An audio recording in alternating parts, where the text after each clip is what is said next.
জাতীয় ঐক্য ছাড়া ফ্যাসিবাদকে সম্পূর্ণভাবে বিলোপ করা বা পরাস্ত করা সম্ভব নয়। আমরা যাতে ভুলে না যাই, দেশের বিপদ এখনো কাটে নাই।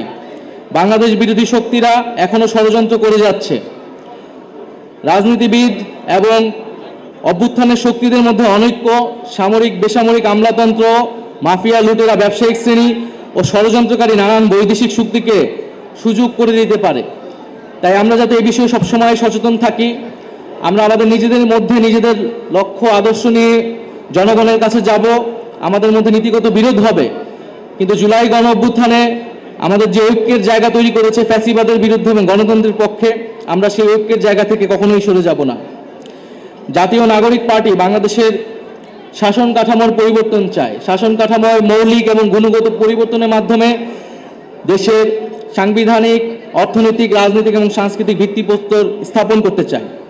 তাই আমরা একটি নতুন সংবিধানের মাধ্যমে একটি নতুন রিপাবলিকের কথা বলছি।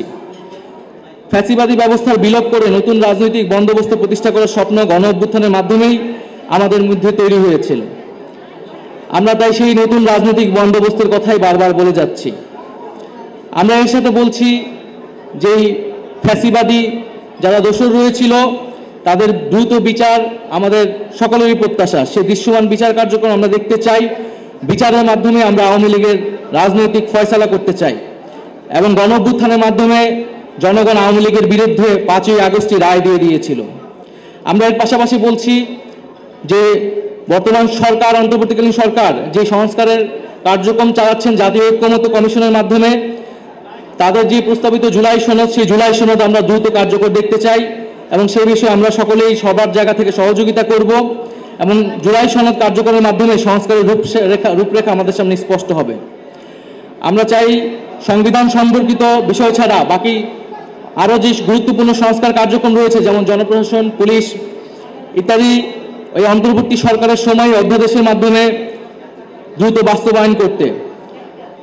আমরা নির্বাচনের ক্ষেত্রে আমরা বলছি যে সামনের নির্বাচনটা একই সাথে আইনসভা এবং একই সাথে গণপরিষদ নির্বাচন করা সম্ভব এবং এর মাধ্যমে একটি নতুন সংবিধান এবং নতুন করে আমরা গণতন্ত্রের পথে উত্তরণ করতে পারব।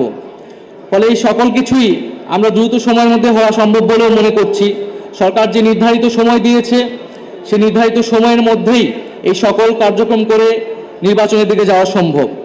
কিন্তু নির্বাচনের আগে অবশ্যই আইন শৃঙ্খলার পরিস্থিতির উত্তরণ ঘটতে হবে। এককভাবে সরকারের পক্ষে কাজ হয়তো সম্ভব নাও হতে পারে। তাই রাজনৈতিক দল, সামাজিক শক্তি এবং অভ্যুত্থানের শক্তিগুলোকে সেক্ষেত্রে ভূমিকা রাখতে হবে। নির্বাচনের জন্য সেনাবাহিনী, পুলিশ, আমলাতন্ত্র ও মিডিয়ার নিরাপত্তা প্রয়োজন। তাই প্রাতিষ্ঠানিক নিরাপত্তা নিশ্চিত করতে হবে। জনপরিসরে নারীর নিরাপত্তা, নারীর প্রতি সহিংসতার বিরুদ্ধে আইনগত সামাজিক উদ্যোগ সরকারের পক্ষ থেকে নিতে হবে এবং দুর্নীতি ও চাঁদাবাজি বন্ধ সরকারকে আরও কঠোর হতে হবে। আমরা সাম্প্রতিক সময়ে দেখতে পাচ্ছি কিছু গোষ্ঠী বাংলাদেশ ও ইসলাম ধর্মকে নেতিবাচকভাবে বিশ্বে উপস্থাপনের চেষ্টা করছে। তাই সন্ত্রাস ও উগ্রবাদীদের বিরুদ্ধে আমাদের কঠোর অবস্থান